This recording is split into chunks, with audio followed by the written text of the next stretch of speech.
Alcohol has been consumed since the dawn of time. Grapes, hops, rice, potatoes, all left to rot and eventually transform into a powerful, intoxicating substance. But not all liquor was created equally. Today we're talking about a mysterious liquor created by the monks.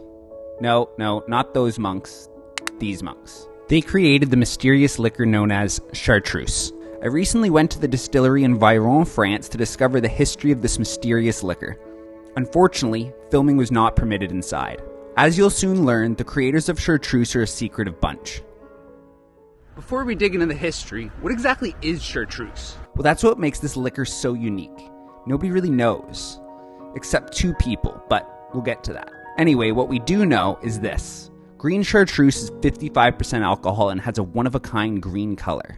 It's the only naturally green alcohol in the world. All other green liquors are just dyed green, whereas this is completely natural. Green Chartreuse is the original, quote, digestive or table recipe with a slightly less strong 43% yellow Chartreuse coming later. Both are made from the same 130 different plants. See, but the two vary by possibly using different parts of the plants, different quantities, or using a slightly different process in each. Nobody really knows. These plants could be anything that grow in the Chartreuse mountain range, plus maybe a small amount of foreign spices. Lavender, cinnamon, thyme, star anise, or even ash tree leaf are all possible ingredients. All of these unknown herbs and spices are mixed together, fermented, distilled, then they fill in oak casks 75% of the way for aging. The bottom 25% and the top 25% of the cask are discarded. It's only ready for sale when a specially trained monk declares the liquor just right. I've mentioned the monks a few times now, but who are they and how do they relate to the story of Chartreuse? Most Westerners think of these guys, Southeast Asian monks in orange robes, but we're talking about these guys, Catholic monks, or more specifically, the Carthusian monks, an order of monks founded in 1084, who spend the bulk of their time in prayer, living in solitude, and taking vows of silence. They are the creators of Chartreuse. In order to keep the story relatively short and easy to understand, I'm going to have to gloss over some of the smaller details, but the larger story will still be accurate. However, if you want to take a deep dive, I'll leave a link in the description down below, and maybe while you're down there, you can consider hitting the like button and possibly subscribing if you want to follow along with the journey. In 1605, the Carthusian monks of Paris were given a manuscript for an elixir of long life. The monks in Paris played around with it for about 130 years or so before the future leader of the order would come to Paris in 1736 and discover the manuscript. When he became leader of the order the following year, he had the manuscript brought down to the monastery near Grenoble in the Chartreuse mountain range. It took them almost 40 years to determine their final recipe for their elixir of long life in 1764. For the next 20 years or so, they sold the elixir locally as a medicine, as it was 71% alcohol and too strong to drink. In some ways, depending on the ailment, it did help some people. Especially if pain was the problem, because alcohol can act as a painkiller as well. By 1790, the French Revolution rolled around. The monks were forced to flee their monastery, production stopped, and the manuscript was lost.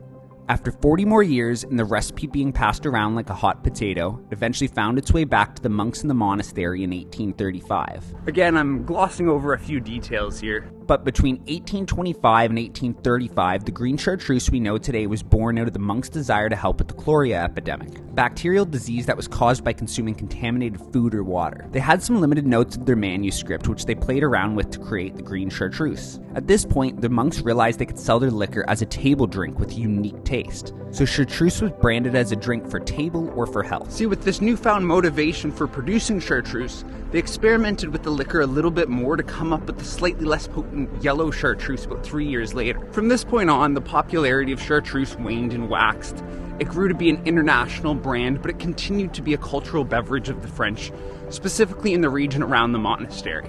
But where does it stand today? Today, the recipe is a highly guarded secret, as it always was. Only 2 monks know the recipe. However, they continue to train monks on how to make Chartreuse for the future generations. It takes a monk 7 years to be considered good enough to know exactly what Chartreuse should taste like. And every Monday, a monk comes into the cellar to try all the Chartreuse to see if it's ready for sale or not. This training and sustainability is critical because the monks are completely financially sustained by the sale of Chartreuse. The company in recent decades has slowed production because interest in the liquor is on the decline. They've closed their second factory because it wasn't quite sustainable. However, this doesn't mean that Chartreuse is going anywhere anytime soon. The order still sells 1.5 million bottles of their precious liquor every year, with the green Chartreuse continuing to be the most popular and the yellow in a close second. The company also does offer some limited editions and some higher end versions of their products. Even today, with popularity on the decline, many people in the region take pride in the beverage, and you can find it in every bar and restaurant in the area. But what does Chartreuse taste like? Well, this is the hardest question to answer because it's so unique. First of all, let's talk about the feel. It's strong, so it burns. There's no question about it.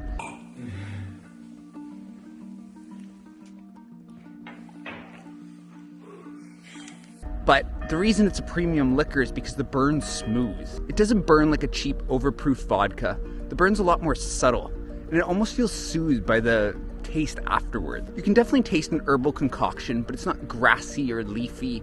It's just very fresh tasting. The taste of cinnamon, pepper, peppermint all come to mind, which makes it almost a little bit spicy. Overall, it's a lot like drinking like a cold mint tea filled with tons of alcohol. I'll tell you, the monks definitely had a unique palate. The yellow is much sweeter, and because of the alcohol content, it's also a lot smoother. Honey and herbs are the best way to describe this one. I think I favored this one a little bit more, but it definitely depends on the situation.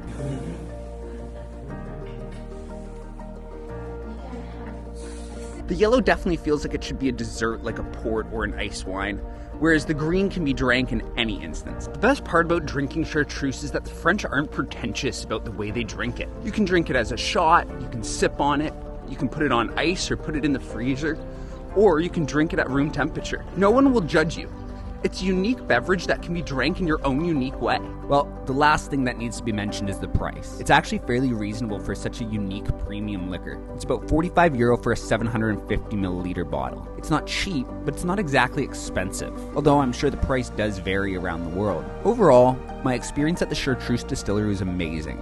I learned a lot as well as had an unknown experience. I've never been to a distillery before, which made it even more special. And to top it all off, we got to go into the cellar, where they have these massive oak casks where they age the Chartreuse. These casks sit in the longest liquor cellar in the world. Frankly, it wasn't that long, but it's the longest one in the world, which made it really cool. And when it all came to an end, they invited you to the bar to have a Chartreuse cocktail and hang around. After hanging around for about an hour, we checked out some of the unique offerings in the gift shop before heading home. The experience was totally worth the money and effort, and I highly recommend anyone giving it a try. Well, guys, unfortunately, you weren't allowed to film in there whatsoever. They were pretty strict about it, so I couldn't take a video, but I did hope you enjoyed this video.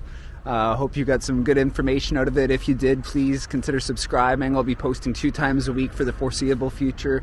But until next time, we'll see ya.